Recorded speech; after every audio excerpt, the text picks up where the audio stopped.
ये तिथि है जिसे हम त्रयोदशी भी कहते हैं, जिसे हम धनतेरस भी कहते हैं और जिसे हम धनवंतरी पूजा के रूप में भी जानते हैं। भगवान कुबेर को प्रसन्न करने के लिए, कुबेर कौन है? कुबेर यक्ष हैं, शिव भक्त हैं और कुबेर वो हैं जिनके पास माँ लक्ष्मी की तिजोरी की पूरी चाबियां हाथ में रहती हैं। यानी कि आप माँ लक्ष्मी को प्रसन्न करने से पहले भगवान कुबेर को प्रसन्न करिए। अगर आपने उन्हें प्रसन्न नहीं किया तो माँ लक्ष्मी को प्रसन्न करने से आपको कुछ दिनों के लिए तो उनका आशीर्वाद मिल जाएगा, लेकिन स्थिर रूप से माँ लक्ष्मी का आशीर्वाद आपको सिर्फ और सिर्फ कुबेर जी की पूजा से ही प्राप्त होगा। तो हम इस विशेष दिन पर क्या करना है ये आज आपको बताने आए हैं।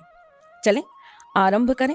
जब बात हो रही है धनतेरस की, तो इस दिन हम सबसे पहले बात करते हैं भगवान धन्वंतरी की। भगवान धन्वंतरी जो हमारे शरीर के रोगों को नाश करने के लिए हमें आशीर्वाद प्रदान करते हैं।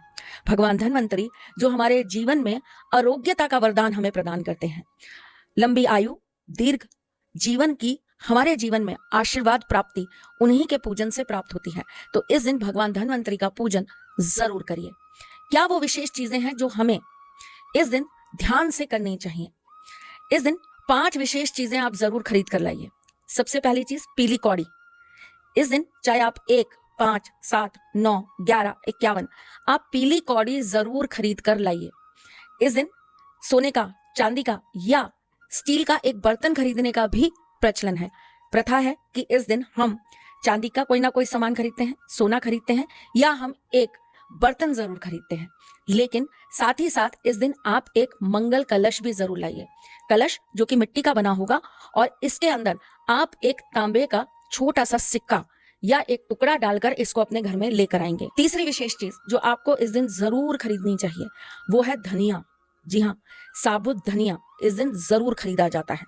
चौथी विशेष चीज जो आप इस दिन जरूर खरीद कर लाइए वो है कमल गट्टे। कमल गट्टे इस दिन खरीद कर लाने का विशेष वो महत्व होता है। माँ लक्ष्मी भी आपके घर में प्रसन्नता के साथ वास करती हैं अगर आप धनतेरस के दिन अपने घर में कमल गट्टे खरीद के लाते हैं।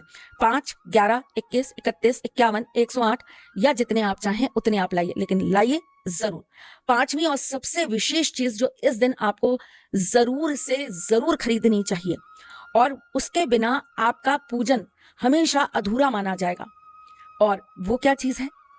आप सब एक चीज बहुत अच्छे से जानते हैं कि माँ लक्ष्मी को सुगंध बहुत पसंद है। उन्हें सुगंध बहुत ज्यादा प्रसन्न करती है। तो इस दिन आप माँ लक्ष्मी को प्रसन्न करने के लिए एक इत्र जरूर खरीद कर लाइए। अगर आप हर श्रृंगार का इत्र खरीद कर लाते हैं तो ऐसा करने से आपके ऊपर कुबेर जी का, माँ लक्ष्मी जी का आशीर्वाद सदा सर्वदा बना रहता है। धनतेरस वो तिथि है जिसको लेकर बहुत सारी और भी मान्यताएं हैं। ऐसा कहा जाता है कि धनतेरस के दिन अगर छिपकली दिख जाए तो पूरे वर्ष भर आपके घर के अंदर माँ लक्ष्मी का वास बना रहता है, सुख संपत्ति आती है, घर में कुछ विशेष खुशियां अगले आने वाले साल में आपको प्राप्त होती हैं। धनतेरस को लेकर एक और मान्यता है कि इस दिन आपको एक मिट्टी के कलश के अंदर या मिट्टी के पात्र के अंदर आपको धनिया बोना चाहिए। अगर ये धनिया कुछ दिनों बाद उग जाता है और उगकर ये हरा भरा हो जाता है तो इसका मतलब आने वाला वर्ष आपकी धन संपत्ति बढ़ाने का एक संकेत दिखा रहा है। ये एक तरीके से विज्ञान था ये जानने का कि अगला वर्ष हमारा कैसा जाएगा। उसके लिए हम ये छोटा सा एक उपाय करते हैं। हम एक पात्र के अंदर धनिया बो के रखते हैं। अगर ये धनिया पीला या ये धनिया बहुत थोड़ा सा ही उग पाता है तो हम ये मानते हैं कि आने वाले वर्ष में हमारी आर्थिक उन्नति उतनी अच्छी नहीं होगी। लेकिन अगर ये बहुत अच्छा उगता है तो ऐसा संकेत माना जाता है कि आने वाले वर्ष में माँ लक्ष्मी की कृपा आप पर भरपूर बरसेगी। छोटी छोटी सी बातें हैं, करने में कुछ नहीं जाता है। अपने मन को, अपने ईश्वर को प्रसन्न करने के लिए छोटे छोटे उपाय करते रहिए ताकि जिंदगी में ये हमेशा खुशियां बनी रहें। फिर कुछ नया, कुछ अलग, कुछ अद्भुत लेकर आती हूँ। तब तक के लिए मुस्कुराते रहिएगा।